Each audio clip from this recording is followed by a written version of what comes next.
May sinasabi sa akin si Senator Chis Cordero. Mas maganda ikaw na magsabi, Senator. Thank you, Chairman SP. Rafi. Una sa lahat, magandang umaga po sa inyo. Wini-welcome namin yung mga kaating kaibigan galing sa Manibela na nagbababasa ng ulan sa labas at nagrarally. Kung hindi lang po maliit ito, in-accommodate namin kayong lahat dito sa aming tanggapan. Pero natutuwa ako at naging bahagi kayo ng pagdinig ni Senator Tulfo.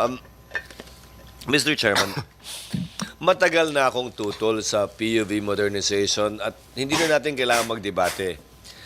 Hindi ito pinag-isipan, hindi ito pinaghandaan at hindi tinanong man lang o pinakinggan yung sektor mismo ng PUV bago ito pinatupad sa nakaraang administrasyon. Sa madalit salita, binraso lamang naman po ito eh. Noong ako'y gobernador, pinatupad to. Noong mga panahong yon, 2019 to 2022. Tinutulan ko po ito. Hindi ko pinapasok ang DOTR sa modernization nila sa aming lalawigan ng Sorsogon. At nung pinapuntahan ako ng USEC ng DOTR nung panahong yon na gobernador ako, ang tinuro ko ay yung panahong yon, Mayor Sara Duterte na anak ni Pangulong Duterte na nagsabi na hindi raw niya yung papayagan sa Davao. Sabi ko, kumbinsihin niyo muna yung anak bago kayo magpunta sa akin. Kasi kahit si then Mayor, now Vice President Sara, ay tutol po dito nung siya'y Mayor. Parang pagtutol ko nung gobernador ako. Huwag na natin ulit-ulitin. 2.5 million yung pinakamura. Lahat ngayon sira na. Puro gawang China at gawang Russia. Ba't hindi tinutukan at binigyan ng pansin yung mga gawang Pilipino mismo? Nakalikha pa ng trabaho at hindi pa nabura yung kultura, tradisyon at kasaysayan na nasa likod ng ating PUV. Yung mga kwadradong parang minibus na binibenta ng DOTR sa nagdaang administrasyon, hanggang ngayon, sa totoo lang, walang kaamor-amor sa akin eh.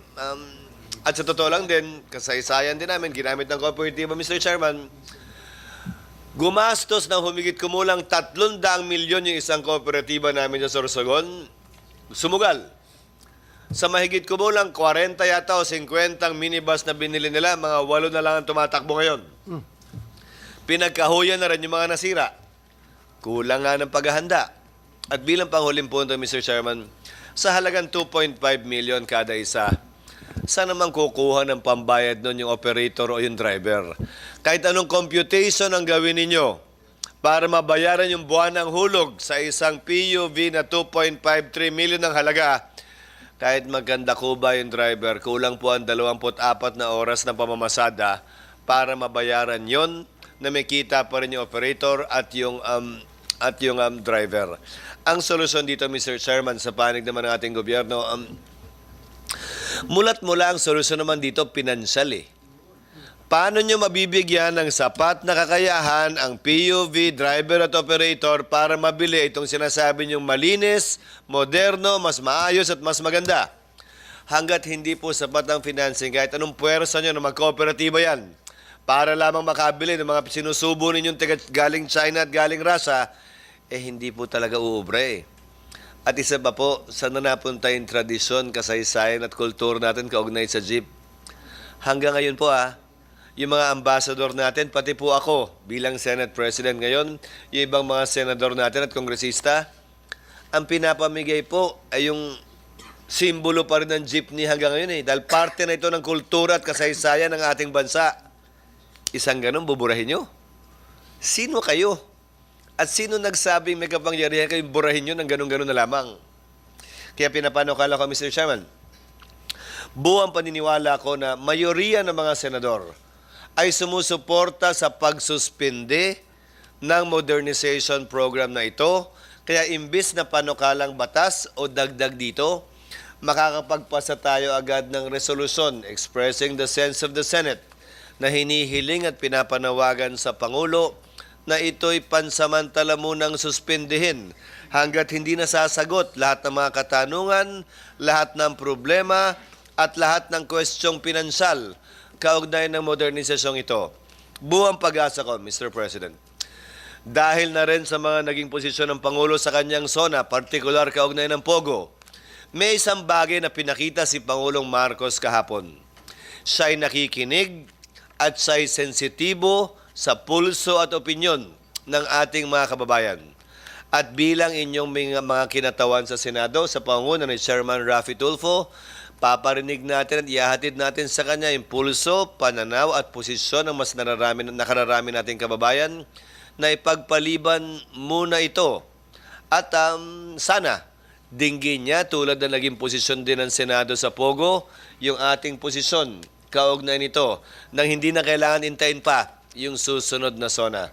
Kasi kaisa nyo ako, Mr. Chairman, at suportado ko ang posisyong yan kung inyong iyahain ng resolusyon kahit po sa darating na linggo. Yan ay resolusyon lamang naman po. Kapag makakuha tayo ng mayoriyang pirma, tutulungan ko kayo makakuha ng mayoriyang pirma. Agad naming maipapasa ang panawagang ito ngayon o sa darating po na linggo. Maraming salamat. Thank you, Mr. Chairman. Senator Salamat po sa President inyong lahat. Escudero. Yes, definitely, absolutely. Ako po ay magpahain ng resolusyon para isuspindihin po itong PUV modernization program, and susuportan naman po ako ng mga kasama ko sa Senado, majority, and even the Senate President, then so be it. Suspindido muna. Narinig ko kanina, nagsalita yung Senate President namin na he will support kapag ako mag-file ng resolution para isuspend muna itong modernization program na ito para sa kapakanan ng lahat. Mr. Chair. Diba? Mr. Chair. Go ahead, Asik. Mr. Chair, Perla. makikiusap resolution na gagawin. Hindi naman po kami tumututol doon, pero baka po pwedeng isama sa resolution kung paano din po ang mga hulugan o mga loan ng mga cooperatives na nag-respond doon sa modernization, kung ano magiging take ng mga, paano sila paano din ba ma-hold or anong take ng mga bangko doon sa resolution na gagawin. Kasi may mga co-ops na po na marami na pong loan sa bangko. So baka mapasama po sa resolution kung paano din po ang pag-treat sa kanila. Yun lang po, Mr. Chair. Mr. Chairman, pag sinuspindi po ng Pangulo yan, yung mga ongoing, yung mga napwersa o voluntaryo ng sumunod dito, malaya naman po silang ituloy yung ginagawa nila. Pero dahil din dito, malaya din po silang ipagpaliban ito. Ulitin ko, yung isang kooperatiba po namin, 100 milyon ang inutang, lugi na po ngayon. Kailangan nga po kasing i-review hanggat hindi klaro at maliwanag. At yung binabanggit naman po ni Yusek, kayo yata Yusek Ortega, na ang concern ninyo sa pasahero na maayos yun, anong tingin nyo sa amin? Di namin gusto yun? Tingin nyo ba gusto namin mamatay, maaksidente yung mga pasahero at hindi maging komportable? Tingin nyo ba ayaw naming aircon yung sinasakyan nila tulad namin at hindi walang aircon? Ang tanong, hindi naman porkit gusto ninyo, agad-agad magagawa ng mga super at operator natin. Gusto naman talaga natin yun. Ang tanong, kaya ba nilang bayaran yung mahal na jeep na gusto nyo? Magkano pinakamura? Can you answer me, sir? How much is the cheapest modern jeep that you're providing for our drivers right now? Cheapest, sir, and where is it made? Yung cheapest po for class 2 or 3 is around mga 2.2 million po at umabot po to almost 2.6. Yun po yung mga gawang China at meron po tayong gawang China, Korea. Exactly nga po. Wala doon sa presyong yon yung gawang Pilipino. Magkano po yung buwan ng hulog sa isang jeep na 2.5 million, 2.6 million, sabi nyo? Magkano po ang down payment? Magkano po ang buwan ng hulog? Kayo po, dapat alam niyo po yan. Dapat masagot yun ng diretso yan, ha? As per info po, yung mga depende po sa 7 years or 6 years na ina-attain nila, mga 25 to 30,000 po. Magkano po ang down payment? Ang down payment po, yeah. 5% po. Sir, ang buwan ng hulog, magdedepende yan kung magkano ang down payment. Pag nag-down payment kayo ng 50%, edi mababa ang kada buwan na hulog nyo. Kung 5% ang down payment nyo, edi napakalaki ng buwan ng hulog nyo. Hindi ako maniniwalang sa 2.5, 30 mil ang hulog kada buwan kung 5% lang ang down payment, ha? Give me, sir, the actual computation. Game, 2.6 million, 5% is 130,000 down payment. O yung balance ng 2.6 million na 2.4 44 million divided by 5 years. Magkano ba yun? Sir, ayun, Mr. wait, President, who are you, sir? Mr. President, my name is Ed Cumilla po, Metrocomet Transport Service Cooperative representing dito in Calabarzon. Sir, wag muna, sir. Tinatanong ko, gobyerno. Kung pinlano nyo ang programang ito, ano yung nakikita nyong window of down payment? Hindi naman po pwedeng negosasyon lang to sa party nila. Kayo po, ano yung programa ninyo ng financing na iaalok nyong abot kaya sa ating mga chopper at driver? Okay, bago niyo sagutin yan, I would like to recognize the presence of Senator Tolentino, our Majority Floor Leader, Senator Tolentino. Sir, Good what morning. is the down payment and monthly in your program? Yeah. Huwag depende sa kanila, kayo naman. Dapat may chart kayo nito eh. Sige. Yes, sir. Please.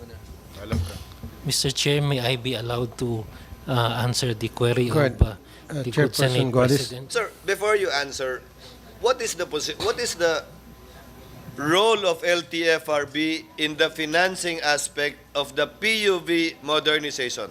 Kayo nagbibigay po ng prangkisa sa kanila. Alam ko yun. Yes, Mr. Kayo Chair. ginagamit para sakalin sila na kung hindi maporma yung kooperatiba, hindi kayo sumunod sa modernisasyon, hindi na namin kayo bibigyan ng prangkisa. Ano ho ang papel ninyo kaugnay ng financing? Mr. Chair, Yes, please. kami po ang nag-i-endorse ng equity subsidy na ibibigay ng gobyerno sa bawat jeep na mag-avail ng Narinig ko na rin yan. modernization, Magkano ang equity subsidy which is nyo? 280,000, Mr. Chair, per unit. Magkano po ang pondo ninyo para dyan? For now ho, ang pondo namin is 1.3 billion po. Ang Magkanong binigay. unit ang kaya nyong pondohan at bigyan ng equity share? Ilang unit po? Ikumpara nyo sa ilang libong jeepney na gusto nyong i-phase out lahat. Magkano po yung budget nyo para sa equity share? Yung sinasabi nyo mahigit 1 billion, i-divide nyo ng 200, magkano ka mo? 30,000, 80,000, o ilang unit po yun? Magkano equity subsidy? Sir, dapat automatic yun, di ba? Pinapatupad yun na yung plano, nasa gitna na tayo ng programa eh. Hindi ba dapat, ito yung pondo. Congress, kailangan namin ng 10 billion para yung 50,000, 80,000 jeep, 1 milyong jeep, mapalitan natin sa loob ng 3 taon. Di ba? Automatic dapat yun, sir. So tell me, how many jeepneys does your fund or can your fund provide na may bibigyan kayong equity contribution? Your Honor, if I may be allowed while they're looking at numbers. Yes, sir, please. For next year po, ang DOTR was asking for 4.9 billion pesos. This is an amount equivalent to staggered po yung ating modernize na almost 150,000 because the modernization of the vehicle po will end up to 2030 po. It's like 25, 26, 27. So mga 6 na taon po yon. So ang ginawa po naming hinihingi sa ating mga kaibigan sa Senado at Kongreso is the amount na in-stagger po or hinati po in 6 years yung 150,000. At saka po, yung dami po next year will not really be as equal sa 6 years, ngunit parami po yung requirement. Kaya po palaki ng palaki po yung hihingi namin. And with due respect po, your Senate President, yung hiningi po namin is just enough na alam po namin na mag-modernize sa ating transportation sector. Thank you po. Then, sir, let me ask you this. 230, sir, 280 ang equity. Mas malaki pa. So, 280,000 times 150,000 kamo ang jeep, di ba? Tama. Tama po ba yung figure? Sabi niyo po, Yusek, 150,000 ang jeep. Sir, ang sabi niyo po kanina, 150,000 ang jeep, di ba? Yes, Mr. Chair. Times 280,000. So Yes. magkano na po ba ang pondo ninyong ina-allocate sa modernization para sa equity mula nung nagsimula itong ginagawa nyo? How many billion? You talked about 1.8 billion kanina. So, 3 may pondo ba bago nun? May pondo bang sumunod nun? Sa kabuuan po, magkano? 20. Lapit mo. Sir, again, these figures should come automatic to you. The total amount of money you need to provide equity contribution for 150,000 jeepneys is 42 billion. So my question is, how much have you allocated since you wanted to phase them out and have been implementing this phase out? Nakakamagkano po kayo, sir? As per info po, since 2018 po, umabot na po tayo ng 4 billion sa paghingi po from Congress for equity subsidy. Just to clarify lang po, with Your sir. Honor, Mr. Congressman. Ganito po yon. Kasi po, since nag-start po yung modernization sa previous administration, we noticed po yung pag-acquire po ng modern vehicle was not a big number kasi po there was one major concern ng transport sector. Lagi po na-extend yung deadline. So yung pagbili po ng ating mga transport sector or pagsuporta po ng certain banks, parang bitin po because they are not sure na matutuloy po to.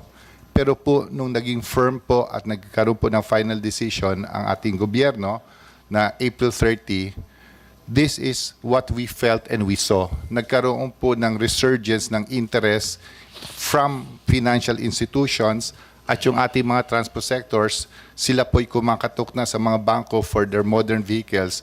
That's why yung pag-modernize na amount po before was not that high because it was a real number na konti lang po nag-avail. I think mga 7,000 lang po. But for the next years, we feel po na parami na po, na parami. That's why we will be asking a certain amount. With the permission of the chairman. Kung bahagi ng programa ang equity donation contribution ng gobyerno, 280,000 is approximately 280,000 divided by magkano? 2.6 million. Di ba sabi nyo?